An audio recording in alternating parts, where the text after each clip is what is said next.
elevemos nuestra oración diciéndole gracias, Padre, por amarnos tanto. Gracias por tu perdón. Gracias por darnos, Señor, lo que nunca imaginamos poder tener, lo que nunca imaginamos que de ti iba a salir, porque no lo merecemos, Señor. Por la vida, por la salud, por tu gracia, por tu misericordia. Gracias.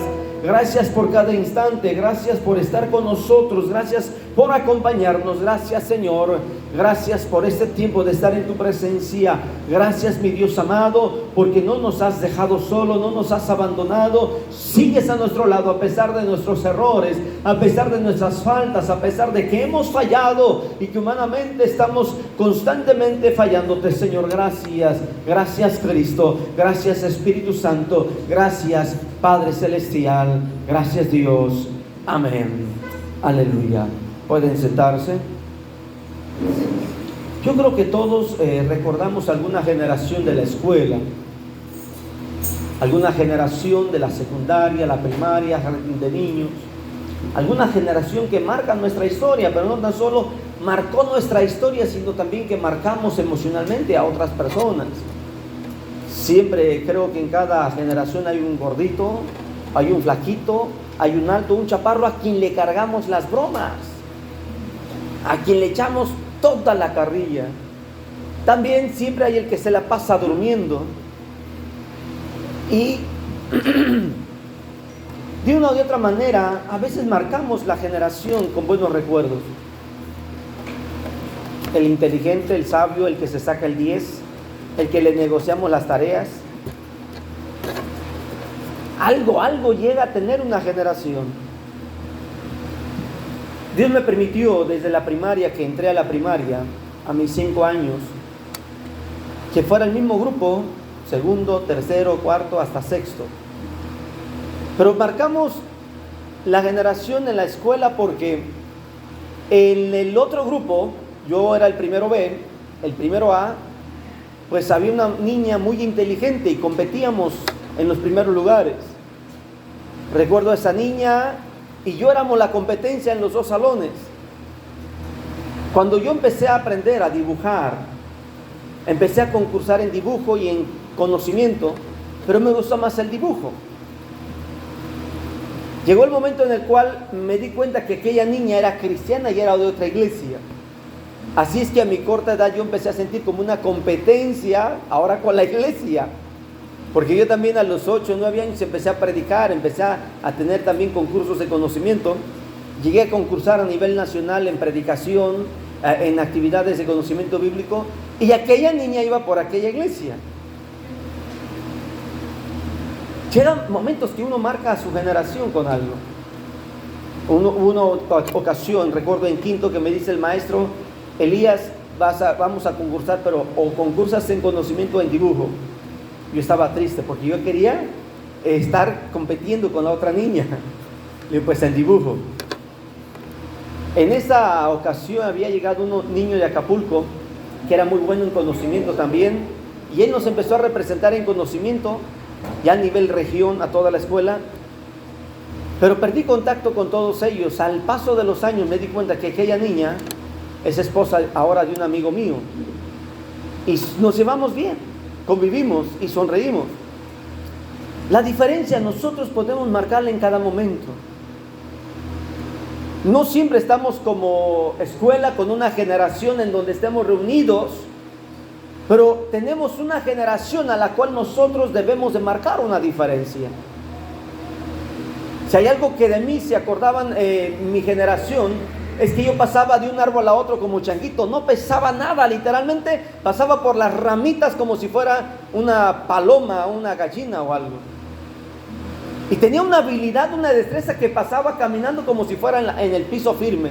Corría de un árbol al otro y me pasaba al otro, y eso es algo que marcó, y todos se rían de mí. Así es que cuando nos poníamos a jugar, yo terminaba ganando porque nadie me tocaba, nadie me alcanzaba. Nunca, gracias a Dios, nunca me caí, nunca tuve miedo a las alturas. Me colgaba de las ramitas y además con que me agarrara de una hojita era ya suficiente para equilibrarme, literal. Marcamos diferencias. Yo quiero que nos pongamos a pensar en un momento. Hoy no estamos en una escuela, en una universidad, pero pertenecemos a una generación como individuos. Una generación que por primera ocasión la Semana Santa en México no se celebró, año 2020. ¿Se acuerdan que fue la primera ocasión que Semana Santa prohibido? Y el año 2020 fuimos la generación que valoramos a la familia y que extrañábamos estar con ellos. Fuimos una generación que vivió cambios catastróficos y vivimos cambios dolorosos en la vida. Y parece que esta corriente de esta generación nos está llevando solamente con los recuerdos.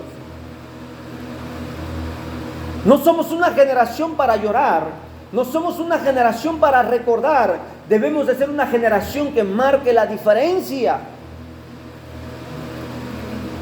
Es cierto que muchos ya se nos adelantaron y ya no saben de lo que está pasando en esta tierra. Pero un día los vamos a encontrar. Un día podremos contarles la historia de lo que pasó después de que ellos se fueron de nuestro lado. ¿Y qué le vamos a contar? Que nos quedamos sentados y que el tiempo nos llevó, que no supimos qué hacer, que nos confundimos con tantas cosas que dicen en internet, que morimos de viejos, cansados, aburridos y extrañándolos. Eso vamos a decirle. No tenemos que contarles eso. No tenemos que contarles que el cansancio llegó a nuestro cuerpo a muy corta edad. No, vamos a contarles que llegó el momento que no supimos qué hacer. No, tenemos que contarles lo que hicimos de diferencia. Eso tenemos que contarles. Yo quiero que me acompañes a una porción bíblica, Romanos capítulo 13, versículo 12. Romanos 13, 12.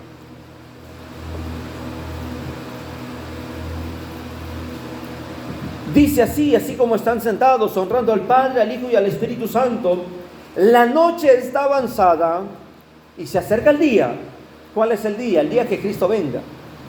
¿Cuál noche? La situación que vivimos, la inseguridad, los temores, las amenazas, todo lo que está rodeando. Desechemos pues las obras de las tinieblas y vistámonos de las armas de la luz. Pablo está escribiendo a los romanos una realidad que se vive, pero también está motivando a desechar aquello que el diablo quiere que nosotros sigamos cargando. El miedo, el temor. Es que ya hay asesinatos en las calles de nuevo. Es que fíjate lo que pasó recientemente y así te atreves a salir. Parece que el diablo viene a encerrarnos con el temor. La Biblia nos dice claramente que podrán caer 10,000 a un lado de ti, 1,000 al otro lado, pero a ti no te va a pasar nada si tienes a Cristo en tu corazón. Todo va a obrar para bien. Dice Pablo, desechemos pues las tinieblas, vistámonos de las armas de la luz. Versículo 13. Andemos como de día, honestamente, no en glotonerías y borracheras, no en lujurias y lascivias, no en contiendas y envidias. A pesar de todo lo que está pasando, muchas familias se quedaron sin padres, muchos pequeños se quedaron sin padres, muchos padres se quedaron sin hermanos, sin familia, sin hijos. Está por demás mencionar los tipos de hoy, los tipos de familias que tenemos. Está por demás hacer un repaso a la realidad. Pero a pesar de todo eso, tristemente la envidia no se ha acabado. Y lo más trágico, doloroso, es que en medio del dolor de un ser querido que ha muerto, la envidia sigue tomando control del corazón de la familia. Ah, no, ¿cómo crees? Que la casa, no, ahora el carro no. Y empiezan a tratar de ser como esos peces que tienen muchos dientes y carcomen.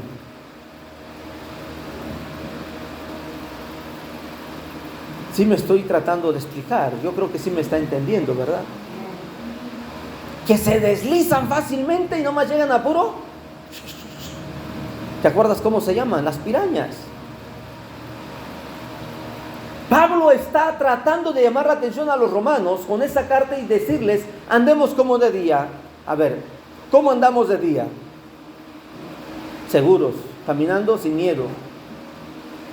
Y cuando está oscuro, ¿cómo andamos?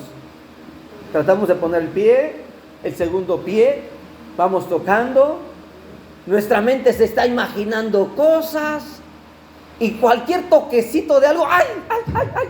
Algo, y nos espanta. Y no falta también en la familia quien disfrute eso y se esconde para ver si se nos quita el miedo. La casa pastoral donde ya crecí prácticamente a una edad ya a partir de los 8 o 9 años, estaba en la parte alta del templo, pero para poder ir a la calle había que pasar por el pasillo a un lado del templo, todo oscuro, y en la casa la mayoría tenía miedo. Y yo disfrutaba ir a cerrar porque iba caminando, yo como si nada, sin miedo.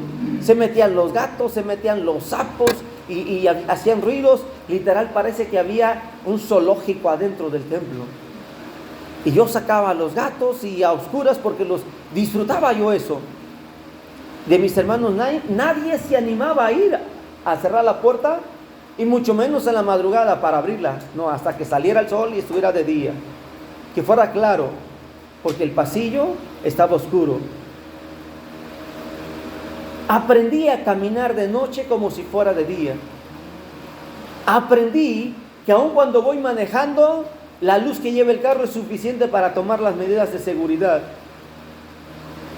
¿Sí me estoy explicando? Hay gente que quiere más luces y le faltan luces y no va manejando a gusto porque siente que le falta luminosidad, iluminación, lo que sea. Pero Pablo dice que andemos como de día por varias cosas. Una, porque el que camina como de noche luego se ve el miedo que tiene. Pero el que camina como de día, quiero que te imagines esto de noche. Camina como si todo estuviera bien, camina seguro. Puede chocar con la puerta y se divierte, no se enoja. Puede tropezar con algo y no le da miedo.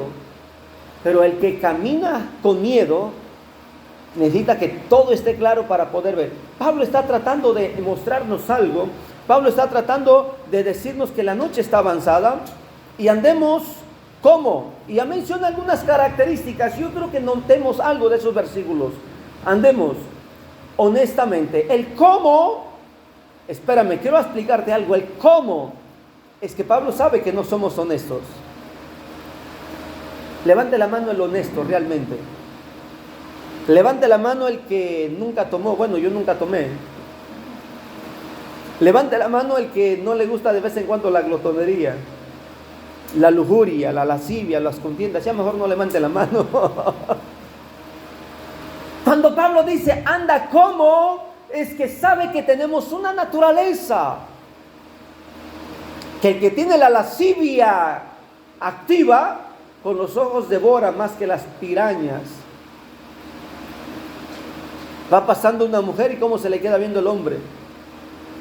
Va pasando un hombre y cómo se le queda viendo la mujer cuando la mujer tiene lascivia. Todo halaga, todo se le antoja. Y termina diciendo como me lo recetó el doctor. Pablo dice, hey, tú que vives así, haz como si no fueras eso.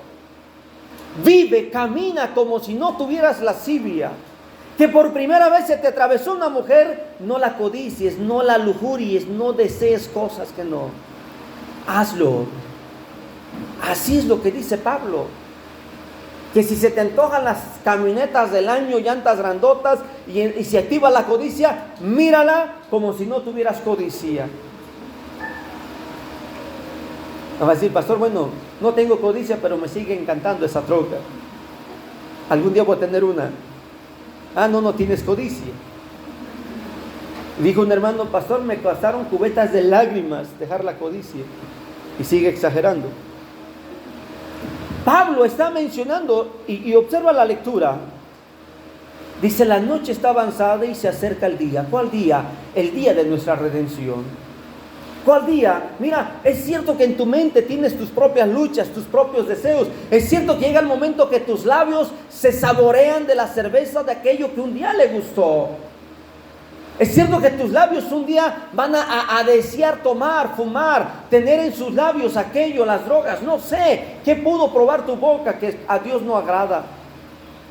Pero dice Pablo, esfuérzate y hazlo como si no se te antojara. como si no fuera apetitoso para ti. Haz el esfuerzo. Eso es, camina como si fuera de día, para que cuando Cristo venga, estés preparado. Es decir, me dijo un amigo, pastor, pero si ya lo traigo aquí, pues de una vez me lo tomo.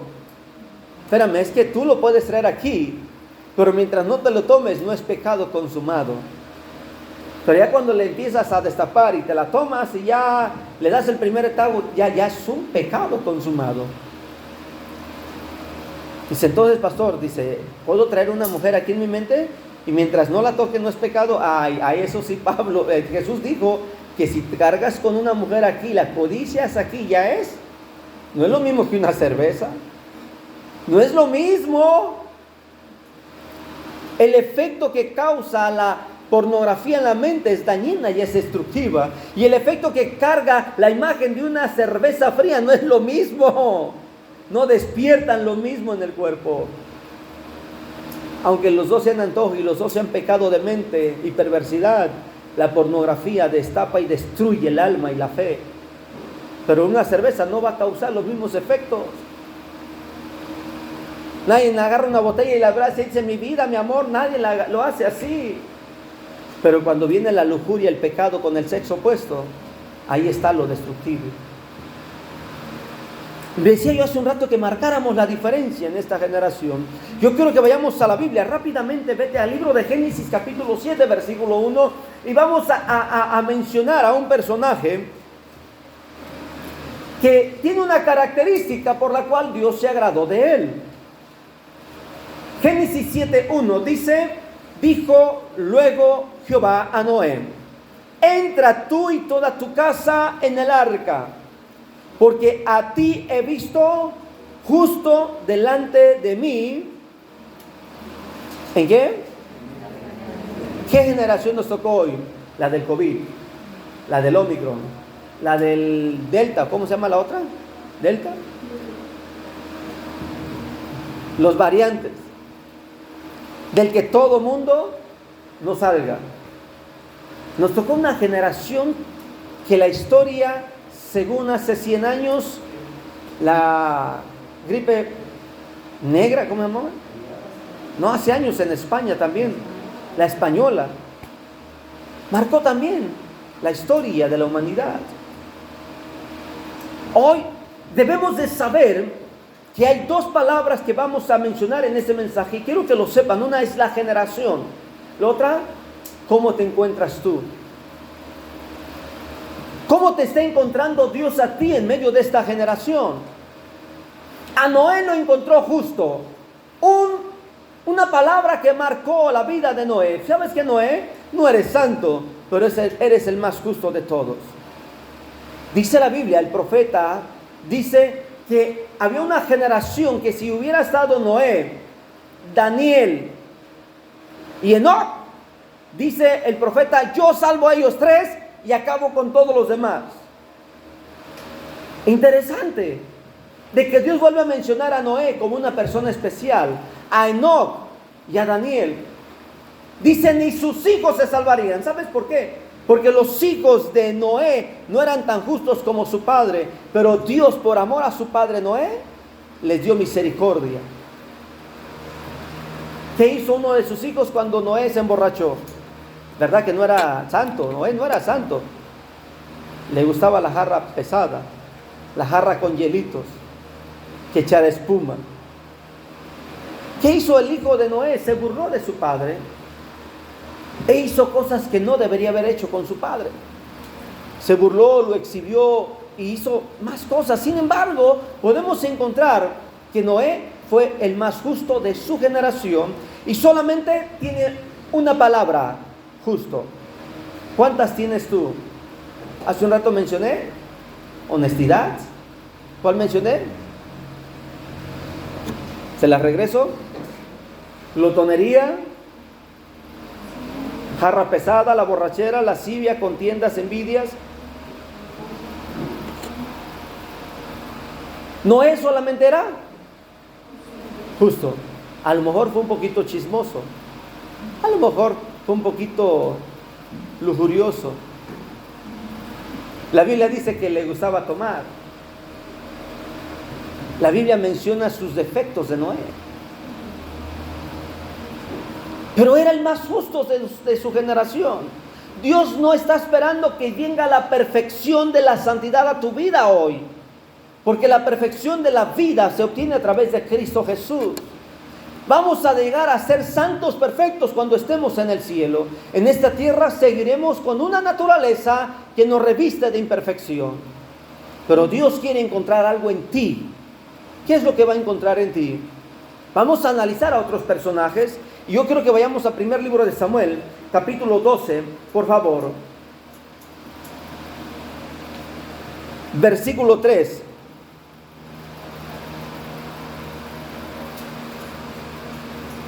Primer libro de Samuel 12, versículo 3. Dice, dijo Samuel, aquí estoy. Samuel está hablando frente al pueblo de Israel. Atestiguad contra mí delante de Jehová y delante de su ungido. Observen lo que dice Samuel. Si he tomado el buey de alguno, si he tomado el asno de alguno, si he calumniado a alguien, si he agraviado a alguno, si de alguien he tomado cohecho para cegar mis ojos con él, os lo restituiré. Versículo 4. Entonces dijeron, nunca nos has calumniado, ni agraviado, ni has tomado algo de mano de ningún hombre. Y él les dijo, Jehová es testigo contra vosotros, y su ungido también es testigo en este día, que no habéis hallado cosa alguna en mi mano. Y ellos respondieron, ¿qué estaba diciendo Samuel? Samuel sabía que él era justo, pero también Samuel era honrado. Samuel era honesto. No era justo. Samuel, honrado, honesto. ¿Cómo eres tú? ¿Cómo somos?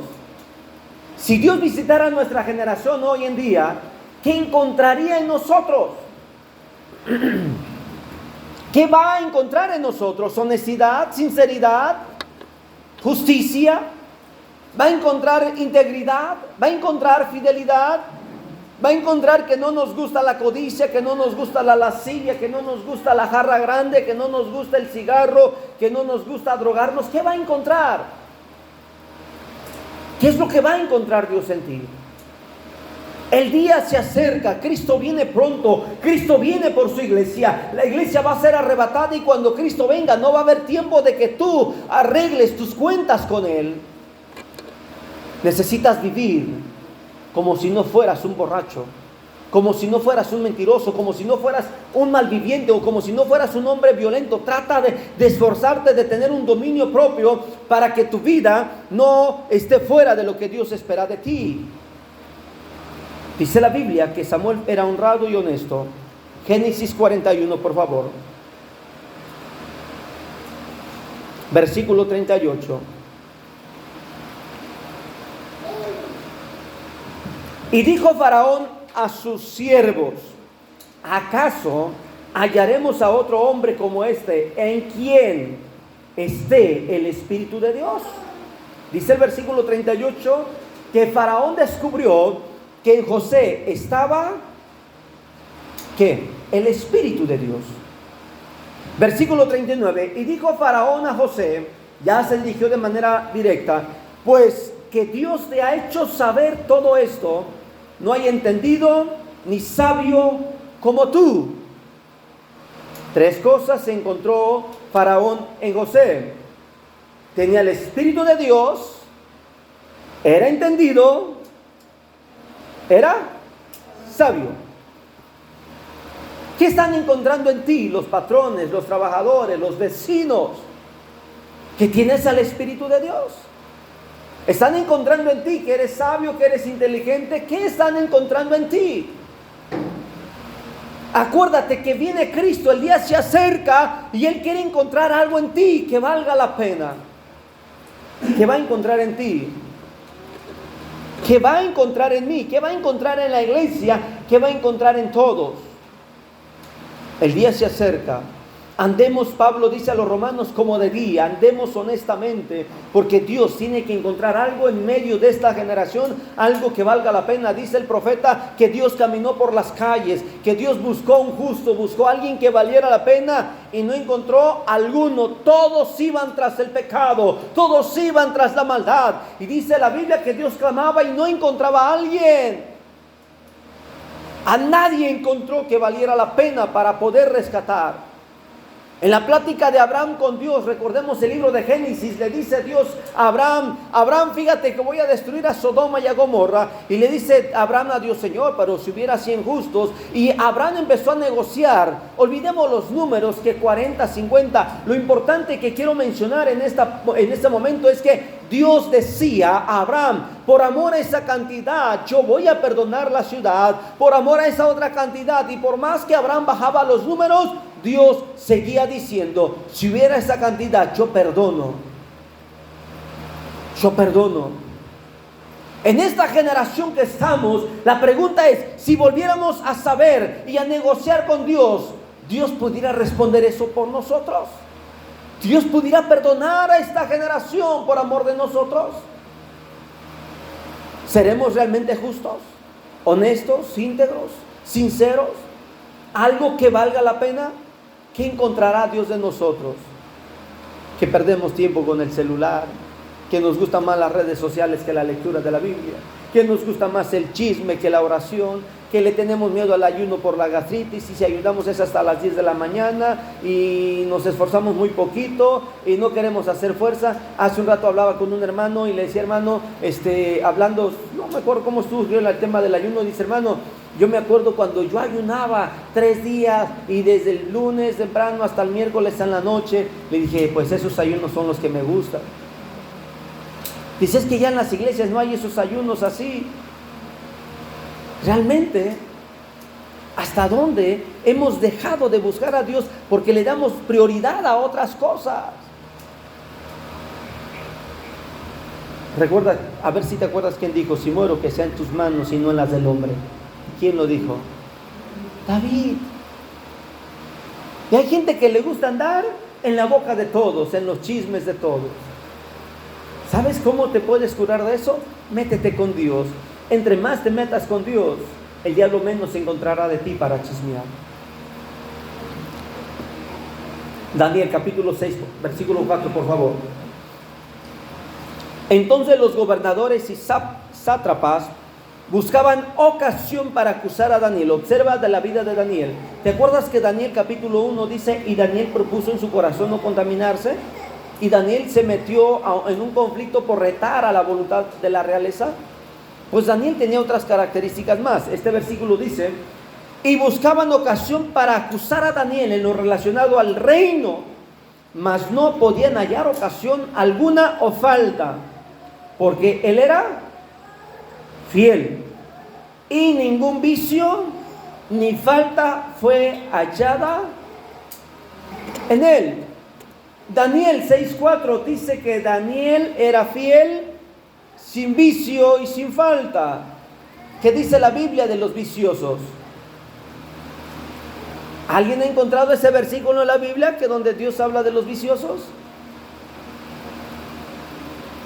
Dice la Biblia que el vicioso no va a entrar al cielo. Y voy a mencionar cosas que no son un pecado, pero cuando caes en un vicio, ya es un pecado. Usar un celular no es pecado. Estar sentado en tu casa no es pecado. Estar acostado todo el día en la cama no es pecado. Nunca llegar a la casa no es pecado. Pero aquel que ya se le hizo vicio, nunca llegar a la casa y llegar a las 12 de la noche, 1 de la mañana y salir a las 7, 6 de la mañana y nunca pasar en su casa, no cumplir con sus responsabilidades. En otras palabras, hay acciones en nuestra vida que no son pecado, pero cuando se te hace un vicio, el vicio ya es algo desagradable delante de Dios. Hay gente que se la vive en el fútbol, en el voleibol, en el básquetbol, en algún deporte, se la vive en el gimnasio. Y no estoy hablando que el gimnasio es pecado. La Biblia dice que todo eso es provechoso. Es poco provechoso, pero no te edifica en la fe. Hay gente que quiere cargar músculo porque va al gimnasio, pero cargan un corazón empedernido y no aman a la familia. No respetan a su esposa, presumen los músculos ante otras mujeres y en la casa se visten bien. Y la mujer que quiere tocar los músculos del marido, no, ya llegó cansado y no me toques, me voy a bañar, apesto a sudor. Hay vicios que deshonran a Dios. Yo recuerdo que hace tiempo, cuando yo estaba pequeño, yo escuchaba a hermanos, no tan solo a mi padre, sino a muchos hermanos que hablaban del dominó, de la baraja, de la lotería, hacían un listado de todo esto es pecado, todo eso es pecado, todo eso es pecado, todo eso es pecado. Y entre ellos estaba el ajedrez. Y es pecado el cine, y es pecado el teatro, y es pecado el circo, y es pecado. Y yo todo eso lo empecé a tener en mi mente. Hasta que yo empecé a investigar en la Biblia. Empecé a investigar en la Biblia y me di cuenta que la baraja no está en la Biblia, que el cigarro no está en la Biblia, que el dominó no está en la Biblia. Y empecé a encontrar, pero dije, no me voy a quedar así, yo necesito una respuesta bíblica y teológica. Y me di cuenta que a Dios no le agrada que tú pierdas tu tiempo en algo que no tenga sentido. ¿Y sabes qué dirían nuestros viejos padres de la fe si nos vieran hoy con los celulares en la mano? Que tu mamá te está diciendo, ponte a comer ahorita. ¿Sabes qué dirían nuestros viejos padres en la fe? Los cristianos del siglo XX, del siglo XIX, eso es pecado. Que solamente posas para la foto, para que la vas a subir a las redes sociales, y a tu familia, quien debes de sonreírle mejor, pone las peores caras. Y aun cuando se toman la foto chusca de recuerdo, hasta para eso buscas la mejor posición. ¿Qué diría el apóstol Pablo de nuestras redes sociales? Daniel era fiel. ¿Cómo nos va a encontrar Dios en esta generación? ¿De verdad hay fidelidad? ¿De verdad hay gente sin vicio? No es pecado el celular, pero cuando el celular ya te domina, hazle como dijo una hermana. Dice, hermanos, dice yo, al inicio pues yo pensaba que todas las habitaciones de mi casa tuvieran televisión, que mis hijos vieran la televisión en su casa, que se entretuvieran ahí, que no fueran a andar en las calles drogándose, dice. Y cuando yo me convertí me di cuenta que la televisión era mala, porque mis hijos pues no querían ni leer ni hacer sus tareas, pura televisión, pura televisión. Dice, ya toda mi familia empezó a ir a la iglesia y yo decía, Señor, la televisión de mis hijos, ayúdame. Y un día quise quitar la televisión de la casa y mi hija se me echó encima y casi me golpea por la tele. Y mi marido quiso quitar la televisión y se le va encima y casi lo golpea por la tele. Yo dije, ¿cómo es posible que mi hija se llegó a rebelar tanto por causa de la tele? Entonces yo dije, Señor, ya no voy a tocar esa tele, la vas a tocar tú. La vas a tocar tú. Dice, todas las mañanas que nos arreglábamos para ir a la dominical, la tele estaba prendida y mi hija no se arreglaba porque estaba viendo la tele. Hija, ya es hora de irnos a la dominical. Ahorita voy, me estoy arreglando. Y la tele sonando. Cuando yo subía, mi hija no había hecho nada para arreglarse, apenas estaba planchando. Y la tele encendida. Y un día le dije, Señor, creo que tú no vas a tocar la tele. Toca la tele, aviéntale una descarga eléctrica. Una ocasión la hermana, desesperada ya, a punto de perder los estribos, dijo, no importa si mi hija me va a pegar, que me pegue, aunque llegue yo moreteada a la iglesia, pero de que le tiro la tele, se la tiro. La hermana se levanta decidida a tirarle la tele, cuando cayó la tele, y gritó la muchacha, ¡ah! ¿Qué pasó? Dice, se me cayó la tele. ¿Se te cayó la tele? Dice, sí, se me cayó. Ah, pues ahorita voy para rejuntarla. Dice, hermano, y se le quebró pedazos. Era todavía aquella tele de vidrios, de pantalla redonda, de vidrio. Así es que no había reparación. Cuando el vidrio se quebraba de una tele de esas viejitas, ya era para la basura. La hermana llegó contenta a testificar a la iglesia y ese día yo estaba ahí en la iglesia. Y testificó todo. ¿Sabes que si el celular es problema para tus hijos, es mejor se salven sin celular que se vayan al infierno con el celular? Y pídele a Dios, Señor, encárgate del celular. Tírale el celular. Job capítulo 1, versículo 1. Quiero que vayamos enumerando y viendo todas las características de los demás que hemos mencionado.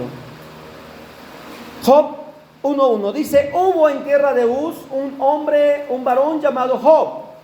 Y este era hombre perfecto, recto, temeroso de Dios y apartado del mal. ¿Cómo era Job? Perfecto, recto, temeroso, apartado del mal. 4 características. ¿Cómo eres tú? Recto, perfecto. No, ¿verdad?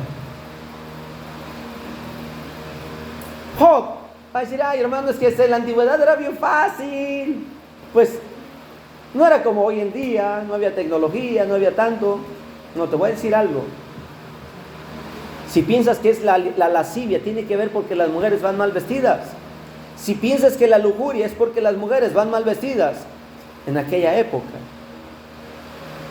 había áreas, lugares donde todas las personas andaban con un taparrabo solamente.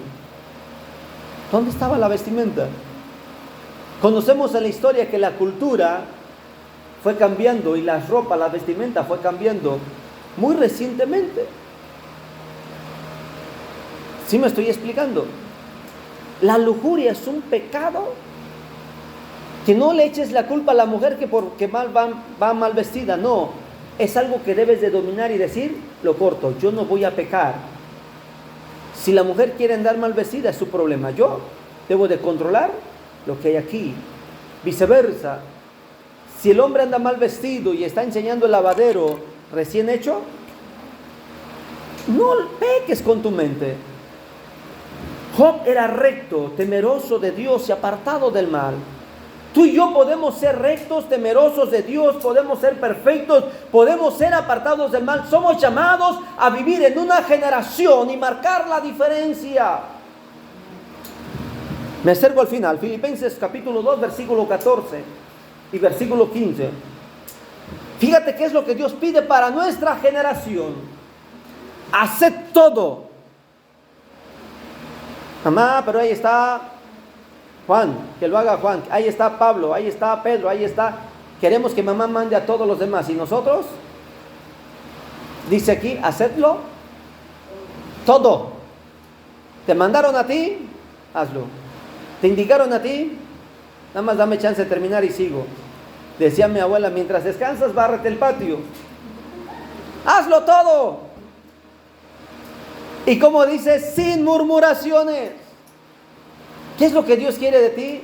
Que seas el más trabajador. Lo digo y no me da vergüenza. En su momento me daba pena decirlo. Una ocasión yo tendría era un niño de lo más viejo que yo me acuerdo de mi infancia. Iba a decir la edad. Pero le preguntaron a mi madre: hermana Julia, ¿y quién de todos sus hijos es el más trabajador? Yo estaba cerca y recuerdo que presté atención. Y no fue mi nombre el que mencionó. Y le dice mi mamá: ay, hermanas, el más trabajador, y menciona, pero el más flojito, Elías. Me hubiera dejado en medio, ni el más flojo ni el más trabajador. Yo me sentí mal. Que mi mamá estaba diciéndole a una hermana de la iglesia que yo era el más flojo. Eso cambió en mí. Y yo dije: yo no voy a ser el más flojo. Y sabes que añadió mi madre. Dice: pero Elías es el que más ayuna, el que más ora y el que más lee la Biblia. Es el que más busca de Dios. Y dijo: espero que un día él cambie. Y yo dije, aquí adentro, dije: voy a cambiar. Y recuerdo que las mañanas cuando me mandaban a hacer algo, lo clásico: ahorita. ¿Alguien ha oído eso en la casa? Ahorita voy. ¿Alguien ha escuchado eso? Bueno, yo lo decía. Y me callas. Oye, dijiste que no ibas a hacer el flojo. Levántate. No, es que si lo voy a hacer me van a mandar a hacer otra cosa. Yo solo hablaba. Y sí, pues iba y terminaba, ahora estás allá, tráete aquello. Era como un tipo Uber. Estaba allá y aprovechaba otro viaje y ahora esto y así. Y aprendí eso. Pero cuando ya empecé a tocar con el grupo, me daba cuenta que cuando ya me vestía para irme a tocar, ya no me mandaban a hacer cosas. Así es que desde las 6 de la mañana me bañaba y me cambiaba. Y me decía mi mamá, te cambias porque de todas maneras vas a hacer las cosas. Llegó el momento en el cual rompí y vencí eso. Y volví a escuchar a mi madre que dijo, el más trabajador es Elías. Es el primero que se levanta y el último que se duerme. Gracias. Es lindo eso. ¿Sabes qué Dios espera de tu generación? Que lo hagas todo. Nada más una cosa, hazlo todo. Versículo 15. Para que seáis irreprensibles. Observa. Sencillos. Para que seáis hijos de Dios. Sin mancha. En medio de una generación maligna y perversa. En medio de la cual resplandeceréis como luminares en el mundo. ¿Qué es lo que Pablo está pidiendo? Que quiere que seamos tú y yo. Sin murmuraciones, irreprensibles, hijos de Dios, resplandecientes, sin contiendas, sencillos, sin manchas, y como las lámparas de las avenidas, que de vez en cuando prenden, no, que están prendidas, que iluminan a otros.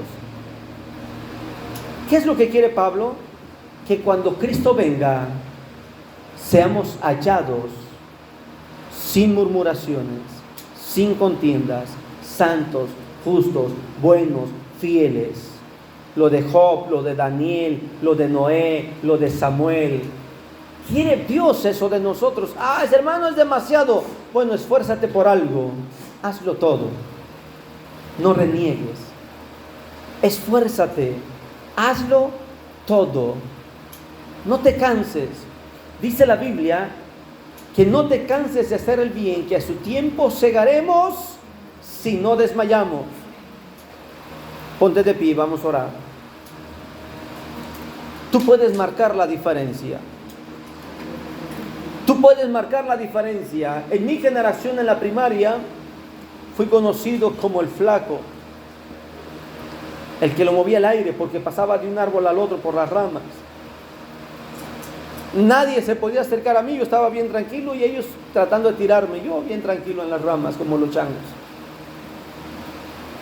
Espiritualmente tú y yo somos llamados a marcar nuestra generación. Que cuando venga Cristo, digan, a ti te llevo porque a ti te encontré diferente que a los demás. Vamos a orar. Padre, aquí estamos, Señor. Es cierto que estamos viviendo en medio de una generación perversa. Es cierto que estamos viviendo en medio de una generación adúltera. Una generación donde los intereses personales valen más que cualquier joya de gran valor, donde los deseos y caprichos personales valen más que la vida de una persona. Y hoy se le quita fácilmente la vida a otra persona, se le arrebata la vida por un capricho, por un deseo, simplemente por un enojo. Hoy la gente, mi Dios amado, en esta generación valora más lo secundario que lo primero. No tenemos en orden las prioridades de la vida. Pero tú nos estás hablando con este mensaje y nos pides que seamos personas que marquemos la diferencia. Porque en medio de esta generación perversa que vivimos, mi Dios amado, tú quieres ver en nosotros algo diferente. Quieres encontrar en nosotros algo que toda esta generación ha querido tener, mi Dios amado, pero no ha podido porque le gusta más los deseos de la carne, porque le da más prioridad a los antojos de la carne, porque le da más prioridad a los pensamientos perversos que van en contra de tu voluntad. Y la honestidad, la sinceridad, es más, la sencillez, la humildad. Pocas personas se esfuerzan por ser humildes, por ser sencillas. La arrogancia, la altivez, el enojo, el derecho de sus derechos personales los lleva a tener cierto grado de orgullo, de enojo, de ira, porque alguien está violando sus derechos personales. Pido en el nombre de Jesús que tu Espíritu Santo nos ayude para seguir el ejemplo de Noé, el ejemplo de Samuel, el ejemplo de mi Dios amado, de José, de Daniel, de los personajes que hoy hemos visto, y comprender lo que Pablo escribe a los filipenses y a los romanos, que es necesario que andemos como de día, honestamente, no en glotonerías, que seamos íntegros, que seamos fieles, Señor, mi Dios amado, y que caminemos honrándote a ti, en el nombre de Jesús. Gracias, Dios.